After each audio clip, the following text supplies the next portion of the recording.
Dans le livre Chers grands-parents paru mercredi 22 février 2023 aux éditions Albin Michel, Nathalie Lévy recueille les témoignages de certaines personnalités, dont celui de Julie Gaillet mais aussi celui d'Jacques Weber, qui est revenu pour la journaliste sur ces violences qu'il subissait enfant chez lui.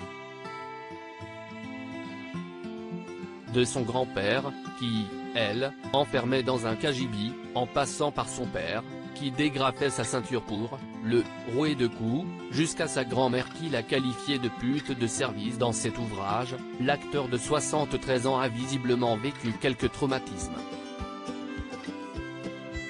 Ça se faisait à l'époque. Si est-il comme ça que les problèmes se réglaient, explique-t-il dans ce livre.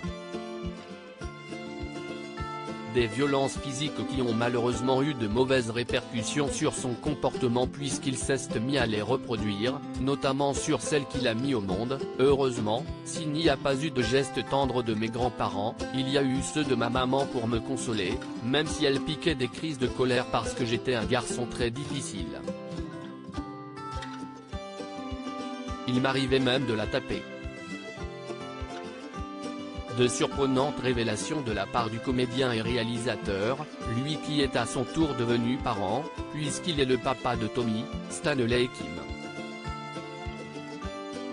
Nos vieilles mains se seraient retrouvées 3 enfants nés de son union avec une certaine Christine, qu'il a épousée en 1981, et avec qui il semble toujours très épanoui. Mais avant de croiser son chemin, il a eu un coup de cœur pour Annette, son premier amour. Une femme qui était à l'époque mariée avec des enfants vivant à Marseille, alors que lui résidait à Paris. Mais il était prêt à tout pour elle, notamment à parcourir des centaines de kilomètres à vélo pour la rejoindre dans le sud, en plein été.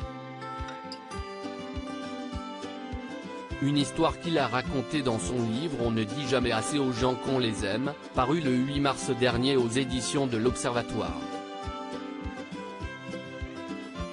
Mais ils se sont finalement perdus de vue, contexte oblige.